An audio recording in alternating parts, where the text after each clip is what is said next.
So for simply upholding that biological reality, our mainstream media has spun that into being that now Trump has limited people's gender expression. I don't know about you, but I think that if you're a tomboy, you're still very much free to express yourself however you would like to in the United States or in Canada. And then we have, of course, leader of the opposition, Pierre Poilievre. He was asked by a news anchor similarly about this and whether or not the Canadian government shall he be elected in whenever our next election is, hopefully sooner rather than later, if he would follow suit. It's a pretty funny clip, so maybe we'll just show that one here before we get into things. First day on the job, President Trump signed an executive order, the U.S. government only recognizing two genders, male, female. They're unchangeable. If elected as prime minister, is that something that you're going to kind of walk in line with, or what are your feelings on that executive order? Well, I don't know. Do you have any other genders that you'd like to name? Me personally? Yes. I'm just asking more so if you're in line with what he is saying. Do you agree with what he's saying? Is that something that you would be lockstep with if elected as prime minister? Well, I'm not aware of any other genders than men and women. I mean, if you have any other that you want me to consider, you're welcome to tell me right now. Well, there's personally, I am a man. I am a people who say cis man. There are people there who they say they're gender neutral. Well, you are a man. Yes, there are people out there who say they're gender neutral. Yeah, they say they're gender neutral. They are a trans person. I feel like he doesn't Is that something either. that you would recognize here, whereas in the States, at least with their U.S. government, the way they're seeing it, there's only two. I'm only aware of two, but I mean, if you have, if you come up with another list, then you're welcome to do that. But I'm aware of two. And as far as I'm concerned, we should have a government that just minds its own damn business and leaves people alone. Hear, hear. That was really good. I'm actually a little surprised that he answered that way, I must say. I thought that was good. I'm really proud of that. Yeah, and it's always funny to see the journalists or the news anchors caught off guard, right? He's like, do you have any other genders that you'd like to alert me to? Yeah. And, I can think of a few just because of the nature of some of the reporting that we do here. I can think of a few off the top of my head, but this journalist, he couldn't come up with any of them. And there's I think last I checked, there's over 60. Oh my gosh. So they don't even those I can't name. He's asking that question. He has no conviction behind it whatsoever. And oh my gosh, when he said he's a cis, oh my gosh. Imagine if I'm married, but imagine looking at a dating profile and you come across a guy who says he's a cis male. Can you imagine? It's a great way to just rule out any sort of dating potential in the dating pool. I do empathize for anybody who needs to date in this day and age between the people who just kowtow to the pharma narrative to the people who are confused about whether they're male or female or something, I don't know, in between or outside of that. I do not wish that dating sphere on anyone. And I'm so thankful to have met someone before these crazy times. Yes. But anyway, it was funny to throw back to also Aaron O'Toole. I think it was in 2021 when he, at that time, I think he was vying for leadership of the Conservative Party, or he had just lost. He was just voted out by party members for his ridiculous stance on the handling of COVID. Oh, my God. And he responded to, I don't know, he was having some sort of 5-minute Q&A session with some sort of trans activist named Taylor, who asked him for his pronouns. I think we have just a 20-second clip of this from 2021. Look at this. What? Taylor, your 5 minutes with Mr. O'Toole start now.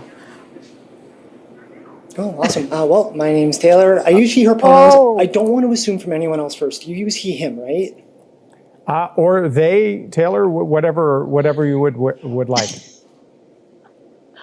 Okay, fantastic. I want to make sure that you're addressed properly. Thank you so much for this opportunity to spend time with you. Taylor, your 5 minutes. What a loser. Has never been called it. I've never seen that clip. Aaron O'Toole. My goodness. Aaron O'Toole, yes, or just the O'Toole. Emphasis on the tool part. But, just even for the awkward pause there and for Taylor to just say, oh, well, I want to make sure that I address you properly or something. And it's like, if we're that concerned with how we are addressing people and we're not speaking to the larger issues that are happening in our world and in society, this is, it's creating this false victimhood where it's like, if you don't address me and conform to my version of reality, then I'm a victim and you're a hateful bigot. And I mean, I can see kind of both sides of the coin where O'Toole was like, or they, however you want to refer to me, like, he's kind of saying, in my opinion, like, I don't really care. Or on the other hand, he's also saying like, oh, I could also be a they, them. So maybe he isn't like considering himself a cis male. I think that's a straight man is a cis male because you can be male, but not straight. Like I don't know, because they try to say we all choose our gender, so that's where the cis comes in. It means you chose the sex that you were assigned at birth is the correct language. But you're right. I mean, it is this victimhood mentality. Back to Faye Johnston, I mean, saying that we need this travel advisory. What I hate the most about it, well, back to that for just a second. How many other countries recognize there's only two genders? So why are we only focusing on the US? But what I hate about this victim mentality and this whole, oh, you want kids unalived if you don't want them mutilated or sterilized, is what they are doing to the kids. These kids, actually, it trickles down through our schools, this propaganda that actually makes these confused kids. And if you look at who the gender confused kids, they're the foster kids, they're the indigenous kids, they're the autistic kids, they're the kids that are close to the system, they're the kids that don't fit in sometimes as well. And so you have the world or the media or the teachers, they're SOGI leaders at the schools, convincing them the world hates them and it's unsafe to go to Disneyland now, which it is for other reasons, I would say. But but speaking of Bizarro, and they're putting a wedge between the child and their family, which is their first point of contact if they're struggling medically or with anything health related or identity wise. Their family is going to be that stepping stone to help get them the help that they actually need, not some random school administrator or guidance counselor that isn't equipped to deal with the complexities of an identity crisis. And Dre, the most heartbreaking thing for me is to hear the over-representation of foster children who succumb to this radicalization of their gender identity being something different than what they were, born in the wrong body kind of talk, because those kids don't have a strong family unit. They don't even have, in some instances or many instances, a family unit to fall back on.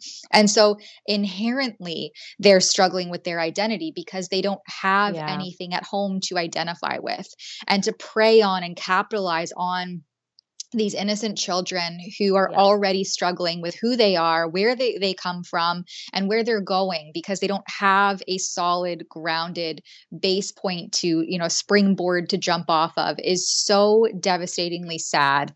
And, you've reported extensively on this. They come to terms later on in life and they regret all of these decisions and are dealing with the health fallout from making some of these choices without informed consent.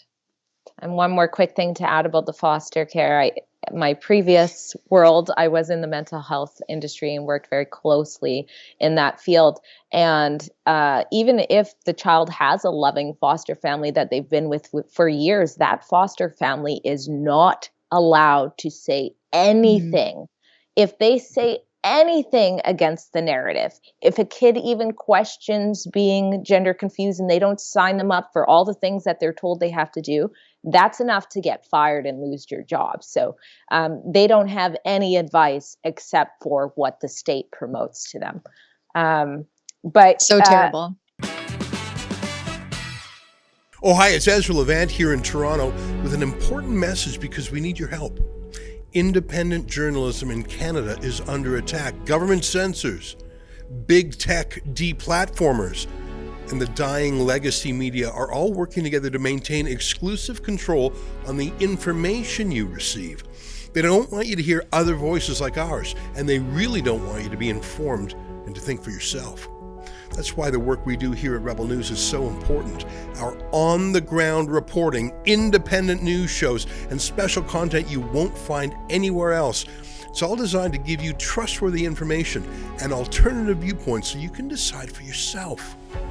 We don't get government money, and we are not owned by some big global conglomerate. We're funded by people just like you, so please support independent journalism and help us continue our work by subscribing and becoming a Rebel News Plus member today, right here on the page.